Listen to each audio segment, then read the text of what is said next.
मकोका लावलेल्या वाल्मिक कराडच्या 10 दिवसांच्या कोठडीची एसआयटी कडून मागणी।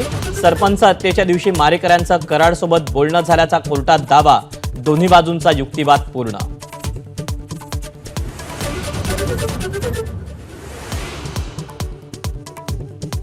केवळ फोन केला म्हणून 302 आणि मकोका अंतर्गत कारवाई करताय का? वाल्मिक कराडवर लावलेल्या मकोकावरून न्यायाधीशांकडून तपास अधिकाऱ्यांना सवाल।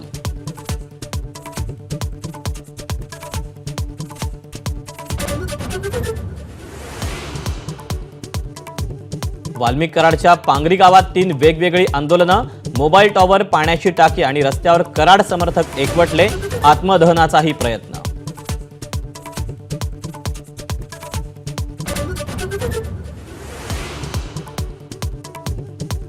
वाल्मिक कराडला दुहेरी दणका। कर थकवल्यानं पिंपरीतील फ्लॅटचा लवकरच लिलाव, तर केज नगरपंचायतीकडून कराडच्या प्रस्तावित वाईन शॉपची एनओसी रद्द।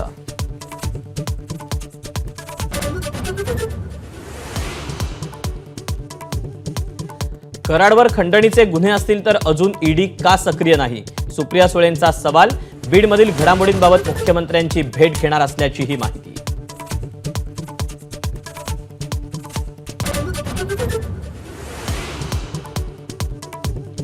परळीचे सर्वेसर्वा धनंजय मुंडे यांना राष्ट्रवादी काँग्रेसचा मोठा दणका।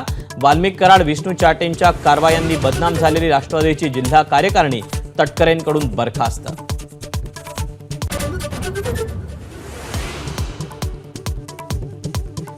पंतप्रधान नरेंद्र मोदींची महायुतीच्या आमदारांना शिकवणी।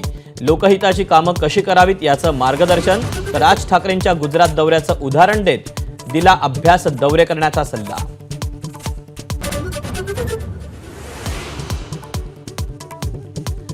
पंतप्रधान मोदींच्या हस्ते आयएनएस सुरत, निलगिरी आणि वाक्षीर पाणबुडीचा नौदलाच्या ताफ्यात समावेश।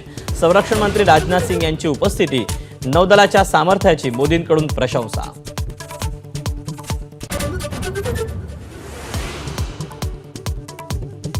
दाऊदच्या हस्तकांना हेलिकॉप्टरमधून सोबत नेण्यापेक्षा सोहराबुद्दीनच्या एन्काउंटरसाठी तडीपारी ही देशभक्तीत। शरद पवारांच्या अमित शहांवरील तडीपारीच्या टीकेला विनोद तावडेंचं प्रत्युत्तर।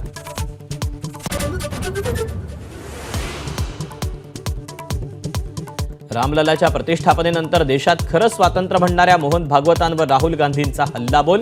भागवतांचं वक्तव्य म्हणजे देशद्रोह असल्याचा घणाघात।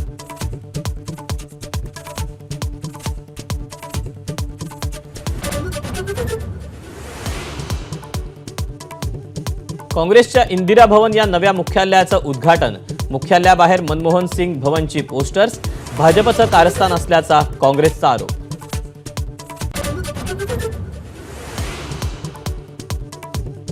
पोलिसांसाठी सोशल मीडिया गाईडलाईन्स बनवा। मुंबई हायकोर्टाचे निर्देश। तक्रारदार महिलेला फेसबुक फ्रेंड रिक्वेस्ट पाठवणाऱ्या पोलीस अधिकाऱ्यावर काय कारवाई केली? कोर्टाकडून विचारणा।